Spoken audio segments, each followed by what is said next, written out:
Isang maganda at mapagpalang araw, Miss Aya. Ako si Mia, 16 na taong gulang at tubong Zamboanga del Sur. Ang kwentong ibabahagi ko ay karanasan ko at ng kapatid kong si Ate Rina. Maganda at maputi si Ate Rina. Hindi yung maputing mistisa lang, kundi yung puting-puti mula ulo hanggang paa. Mahaba ang buhok niya, lampas balikat, tuwid at kulay gatas. Ganun din ang balat niya. Sobrang putla, parang laging walang araw. Ang sabi ng doktor, isa raw siyang albino. Bihira lang daw yung ganito sa mga Pilipino. Dahil doon, sensitibo siya sa liwanag at halos wala siyang pigment sa katawan. Iyon siguro ang dahilan kung bakit mula pagkabata, bulag na siya. Hindi sanay ang mga mata niya sa liwanag. Parang laging malayo ang tingin. Wala siyang makitang kahit ano. Sa sobrang pagiging sensitibo niya nga sa liwanag, kahit wala siyang makita, mas pinipili niyang takpan ng mga mata niya. Tinatalian niya ito ng kulay puting tela. Ayon sa kanya, mas gusto niya umanong ganon, kesa naman puro puti ang nakikita niya. Pero kahit ganon, mas marami pa siyang nakikita kesa sa akin. Oo, parang kabaliktaran ng normal.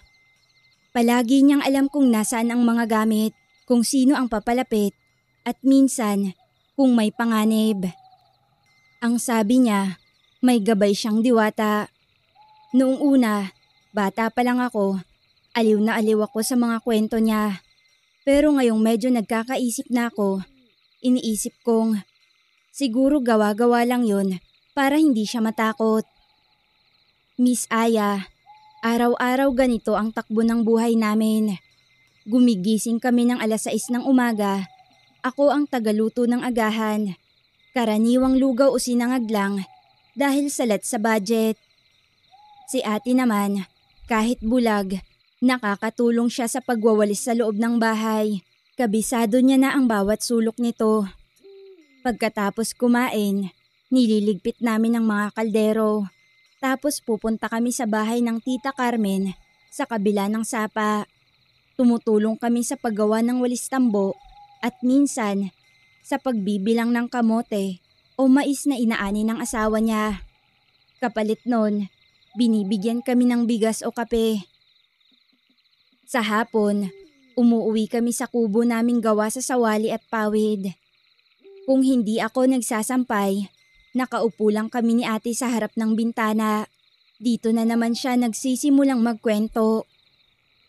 Mia, nandito na naman siya. Sabi niya habang naglalaba ako sa bakuran.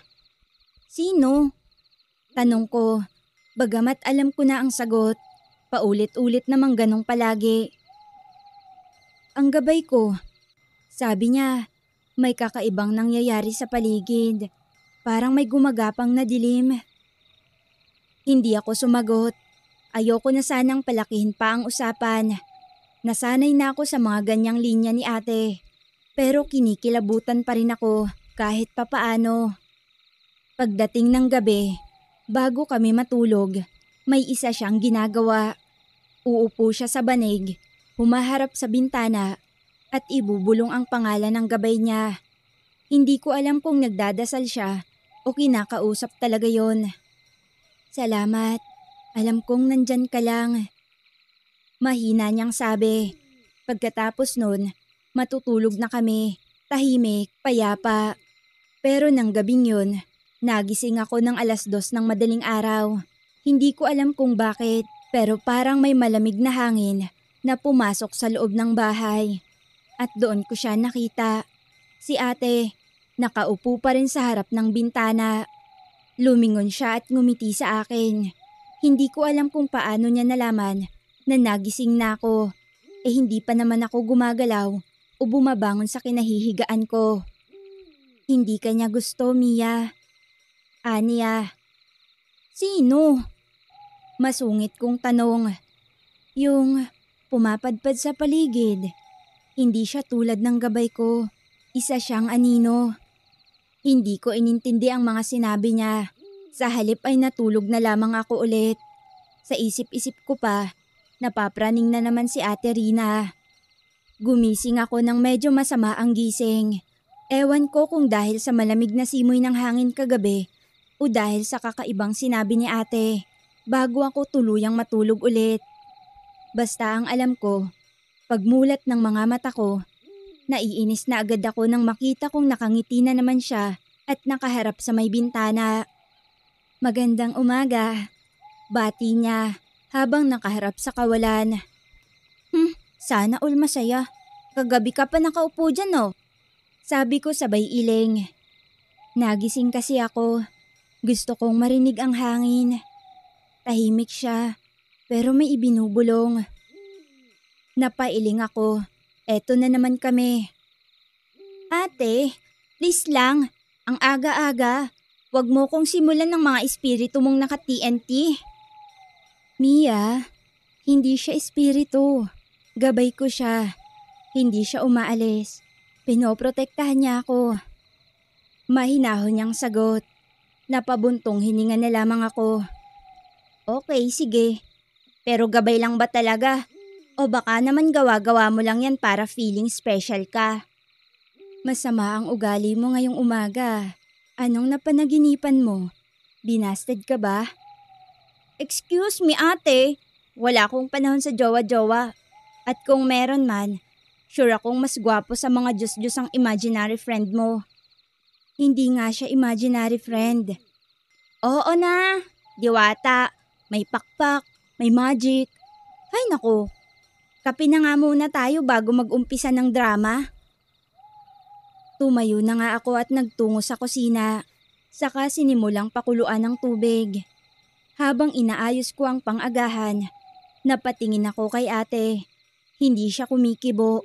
Nakataas lang ang ulo niya. Parang may sinusundan ang tenga. Anong problema? Wala.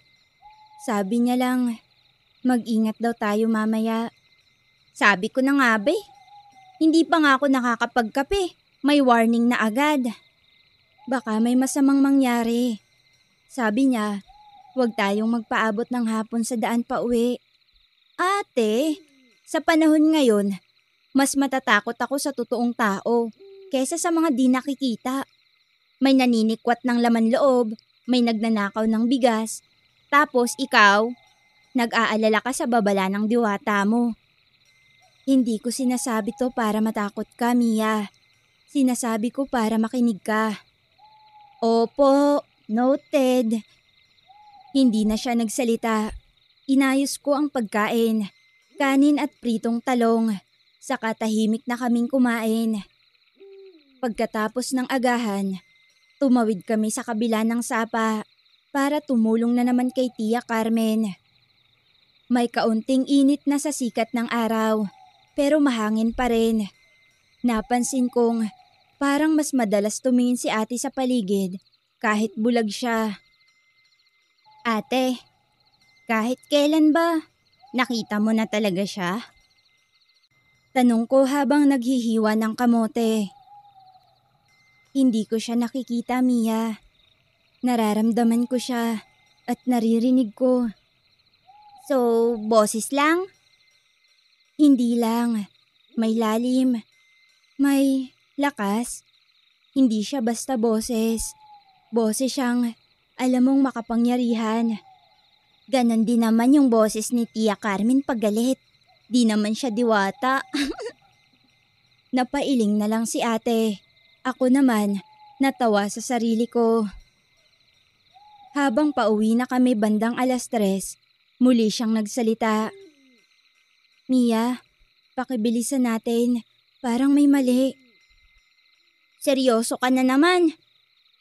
Oo, sabi ng gabay ko, may nagmamasid. Hindi natin nakikita. Pero naroroon. Ate, para kang CCTV. Pero okay, sige. Bibilisan natin para lang matahimik ka. Hindi para sa akin. Para sa atin. Pinilit kong maglakad ng mabilis.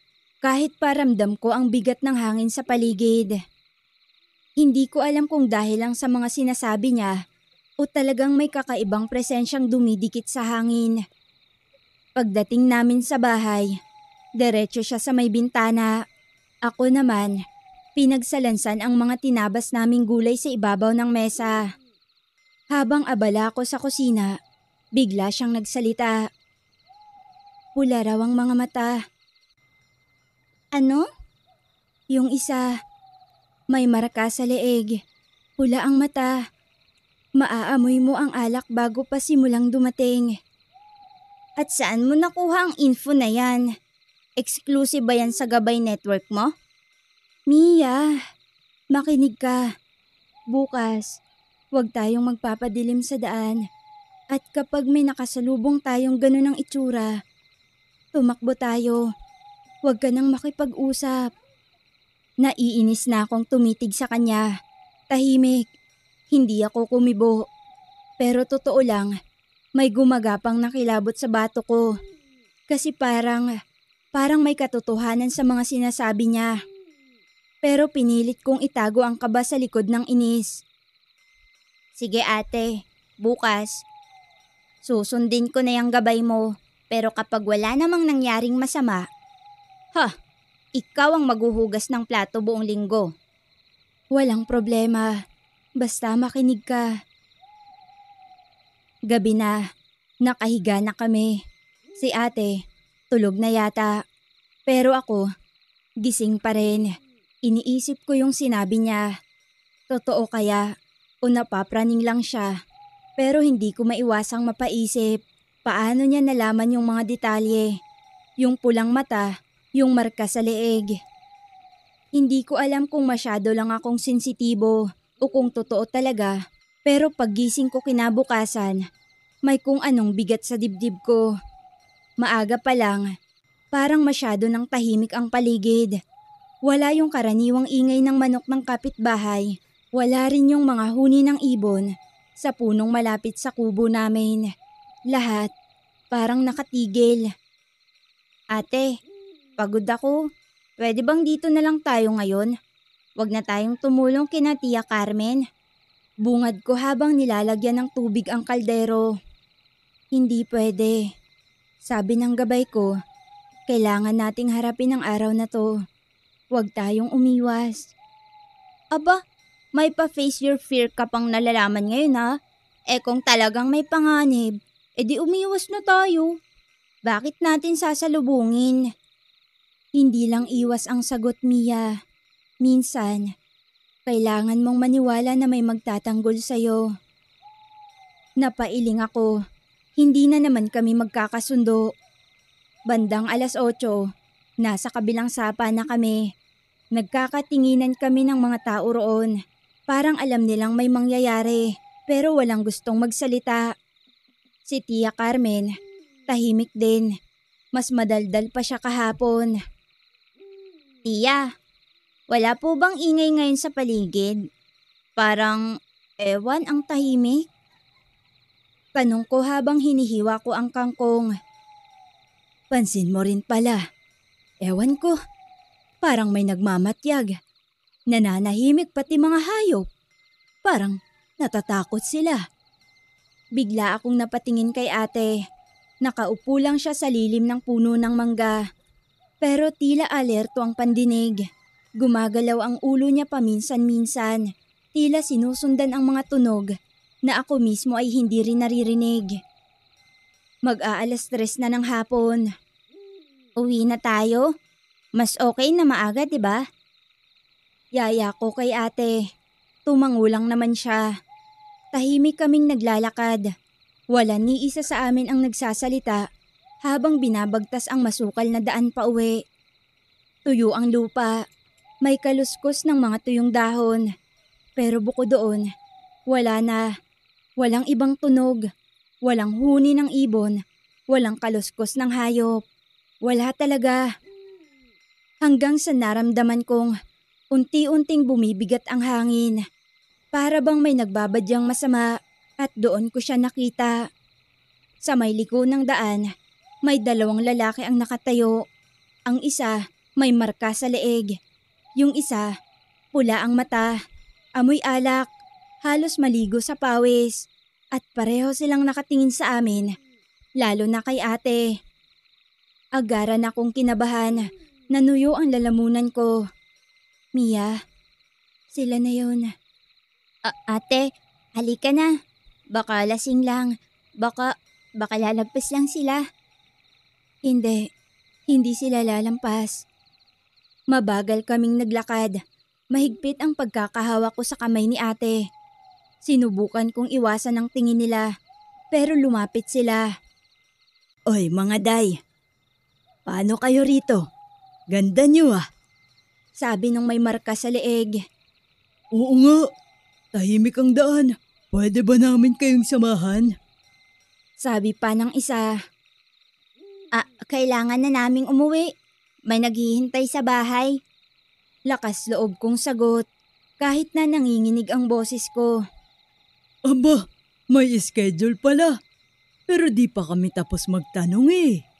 Sabay tawa nung may pulang mata. Hinila ko ni ate bigla. Mia, takbo. Ate, takbo. Pero bago pa man ako makakilos, hinawakan ako sa braso ng isa sa kanila. San ka naman pupunta? Hindi pa ako tapos. Isang malakas na lagabog ang narinig ko na para bang hangin na may malakas na ipo-ipo ang bumalot sa buong paligid. Lumipad ang lalaking humawak sa akin. Literal na tumilapon siya pabalik, parang hinampas ng higanting hindi namin nakikita. Nabitawan niya ako bigla. Dali-dali naman akong kumapit kay ate. Nananatiling nakatayo lang, matikas, parang hindi siya bulag. Umalis kayo. Hindi nyo kami pwedeng saktan. Madiin niyang sabi. Tila hindi siya ang ate kong mahinhin. Ano yun? May tumulak sa akin. May nilalang. Hindi ko nakikita. Tarantang sabi ng lalaking may mapupulang mata. Maya-maya pa, pareho silang kumaripas ng takbo. Balisa, tuliro, parang sinasaniba ng takot. Ako, nastatwa ako saglit sa kinatatayuan ko. Ramdam ko ang panginginig ng tuhod ko. Ate, ano yun? Nahihintakutang tanong ko. Ngumiti lang si ate. Nakaharap pa rin sa harap kahit wala siyang nakikita. Sabi ko sa'yo, may gabay ako. Hindi lang ako ang poprotektahan niya ngayon. Tayong dalawa na. Pero, paano? Bakit? Kasi may dahilan. At hindi pa tapos ang gabay niya sa atin. Halika na, umuwi na tayo. Pag uwi namin, hindi pa rin ako makapaniwala. Tahimik akong naglalakad. Para akong bata na pinagsabihan, pero ayaw umamin na mali siya. Nang gabi ring yun, habang nakahiga kami sa banig, binalikan ko ang mga sinabi ni ate mula pa noon. Lahat ng detalye, boses, hangin, at banta. Ate, sorry hindi ako naniwala sa'yo. Okay lang yun. Mahirap talaga maniwala sa hindi nakikita. Pero minsan, kailangan lang nating maramdaman. Hindi agad ako nakatulog ng gabing yun. Kahit nakahiga ako sa banig, nakapikit, at walang iniisip kundi ang katahimikan ng paligid. Bukas pa rin ang isip ko sa lahat ng naranasan naming dalawa. Totoo, hindi biro, hindi katahang isip lang. May gabay nga si ate. May diwatang totoong nagligtas sa amin. At ang mas hindi ko matanggap, ako mismo ang nakaramdam. Ate, yung gabay mo, lalaki ba siya o babae? Bulong ko habang yakap ang kumot. Babae. Mataas ang boses niya, pero hindi matinis. Maaliwalas, parang tubig sa ilog. Pero minsan, kung gusto niyang marinig sa iba't ibang anyo, kaya niya. E di, kaya niya maging kung sino man? Hindi siya nagpapanggap, pero kaya niyang dumaan sa kahit anong forma. Basta may hangin, ilaw, o anino. Kanina, may naramdaman akong humawak sa braso ko. Malamig, pero hindi ako natakot. Para bang pinapanatag ako? Oo, siya yun. Inilalapit ka na niya. Inilalapit saan? Sa totoo. Kinabukasan, hindi na kami lumabas. Tahimik lang kami sa bahay. Si ate, parang may hinihintay. Ako naman, abala sa pagwawalis ng sahig. Pero ang totoo, nakikiramdam lang ako. Mga bandang 2:00 ng hapon, napansin kong dumilim ang paligid. Hindi pa naman dapat lulubog ang araw. Pero parang may pumasok na ulap na makapal sa itaas. Nag-angat ng ulo si ate. Nandito siya. Sino? Ang gabay ko. Pero hindi siya nagpapakita agad. Gusto niyang subukan ka. Ako? Ako yung walang paniniwala, 'di ba? Bakit ako pa? Kasi ikaw ang kailangan niya ngayon. Naupo ako sa harap ng bintana, katabi ni ate. Sumabay ako sa pananahimik niya. Ilang minuto lang, bigla akong kinilabutan. Parang may malamig na ihip ng hangin na dumaan sa bato ko pababa sa likod. Tapos may naamoy ako, isang bango na hindi ko maipaliwanag. Parang pinagsamang amoy ng talulot ng bulaklak at sariwang tubig mula sa bundok. Ate, huwag kang matakot. Yan ang amoy niya. Diyan siya dumadaan.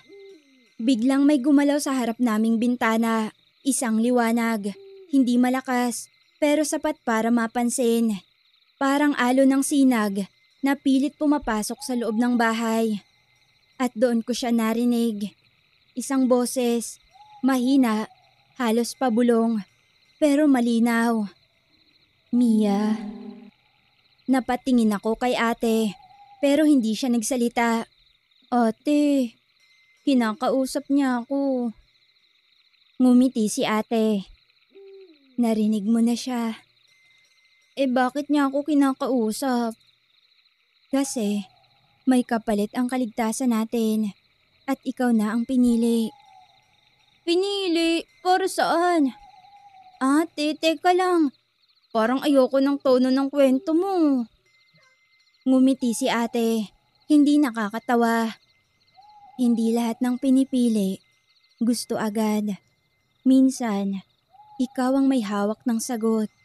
Ikaw ang tinig. Ikaw ang daan. Ha? Ako yung daan. Parang tumataas na level ng fantasy to, ate. Mia, seryoso ito. Biglang bumukas ang pinto, pero walang pumasok. Hangin lang. At mula sa labas, pumasok ang liwanag na kanina lang ay malabo. Ngayon, para na siyang hugis. May hugis babae. Puti ang balangkas, tila gawa sa hamog. Hindi siya solido, pero hindi rin siya anino. Tumayo si ate at tahimik na lumapit. Diwata ng liwanag. Eto na po siya. Sambit niya, sabay tingin sa akin. Kahit hindi naman talaga niya ako nakikita, pero tumama ang paglingon niya kung nasaan ako banda. Hindi ako makakilos, para akong napako sa sahig. Hindi ko maintindihan, pero may bahagi sa akin na biglang naging bata ulit. Walang alam, walang laban, at lalong walang takas. Mia, isa kang matapang. Hindi mo lang alam at kailangan ka ng gabay ng panahon ngayon. Ano pong ibig niyong sabihin? Dumarami ang mga aninong gustong sirain ang paniniwala sa liwanag. Si Rina, ang unang ginabayan. Ngayon, ikaw na ang susunod. Teka lang, hindi ako bulag. Hindi ako kasing buti ni ate. At saka, hindi ako gaya niya. Pero ikaw ang tinig. At minsan, ang paningin ay hindi lamang mata, kundi ang pusong marunong maniwala. Napapikit ako. Pakiramdam ko umiikot ang mundo. Pero sa gitna ng lahat ng yon, ramdam ko ang init sa dibdib ko. Parang apoy na banayad, pero tiyak. At doon ko naramdaman, hindi lang ako basta tagapakinig. May papel din ako. May tungkulin. At hindi ko yun matatakasan. Pagdilat ko, wala na ang liwanag. Tahimik na ulit ang paligid. Ate, ano yun? Ang simula ng mas malalim na pagbabantay. Ano ba talaga ako? Ikaw ang panibagong tagapasan ng gabay. Hindi lang ako ngayon ang may bantay. Tayong dalawa na. Magmula nga noong sinabi niya yon, napansin kong palagi nang may bumubulong sa akin tuwing may mangyayaring hindi maganda.